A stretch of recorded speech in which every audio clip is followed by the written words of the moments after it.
Hi fam, good morning. ಇದು ಬಂದು ಶನಿವಾರದ ಬೆಳಗಿನ ಮಿನಿ ವ್ಲಾಗು. ಎದ್ದಿದ ತಕ್ಷಣ ಅಮ್ಮ ಬಿಸಿ ಬಿಸಿ ಕಾಫಿ ಮಾಡಿಕೊಟ್ರು. ಕುಡಿತಾ ಇವತ್ತು ತಿಂಡಿನ ಸ್ಟಾರ್ಟ್ ಮಾಡಿದೆ.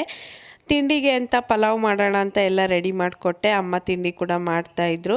ಹಾಗೆ ಇವತ್ತು ಬೆಂಗಳೂರಿಗೆ ಹೋಗೋಣ ಅಂತ ಹೊರಟಿದ್ದೀವಿ. ಹಾಗಾಗಿ ಫ್ರೆಶ್ ಆಗಿ ಸೊಪ್ಪೆಲ್ಲ ಸಿಕ್ತು ಅಂತ ತಗೊಂಡೆ.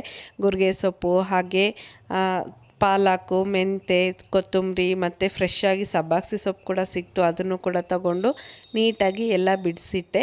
ಇದು ವಿಡಿಯೋ ಬಂದು ಸ್ವಲ್ಪ ಲೆಂತ್ ಇರೋದ್ರಿಂದ ನಾನು ಪಾರ್ಟ್ 1 ಪಾರ್ಟ್ 2 ಥರ ಹಾಕ್ತಾಯಿದ್ದೀನಿ, ನೋಡಿ. ಹಾಗೆ ಬೆಂಗಳೂರಿಗೆ ಹೋಗ್ತಾ ಇದ್ವಲ್ಲ, ಹಾಗಾಗಿ ವಸಿಷ್ಠಂಗೆ ಸಂಜೆ ಟೈಮ್ ಏನಾದರೂ ತಿನ್ನೋಕ್ಕೆ ಬೇಕಾಗುತ್ತೆ ಅಂತ ಅಜ್ಜಿ ಇಲ್ಲಿ ನಿಪ್ಪಟ್ಟು ಕೂಡ ಮಾಡಿಕೊಟ್ರು. ಹಾಗೆ ಮೊನ್ನೆ ಹಬ್ಬಕ್ಕೆ ಟಮಟ ಕೂಡ ಮಾಡಿದ್ರಲ್ವ, ಎರಡು ಇದ್ರೆ ಒಂದು ಸಂಜೆ ಟೈಮ್ ತಿನ್ನೋಕ್ಕೆ ಕೊಡ್ಬೋದು ಅಂತ. ಅಷ್ಟೊತ್ತಿಗೆ ಅಮ್ಮ ತಿಂಡಿ ರೆಡಿ ಮಾಡಿದ್ರು. ಫ್ರೆಶ್ ಆಗಿ ತಿಂಡಿ ತಿಂದು ವಸಿಷ್ಠಂಗೆ ಸ್ನಾನ ಮಾಡಿಸಿ ಅವನಿಗೂ ತಿಂಡಿ ತಿನ್ನಿಸಿ ಸ್ವಲ್ಪ ಹೊತ್ತು ಮಲಗಿಸ್ದೆ. ವಿಡಿಯೋ ಕಂಟಿನ್ಯೂ ಆಗುತ್ತೆ.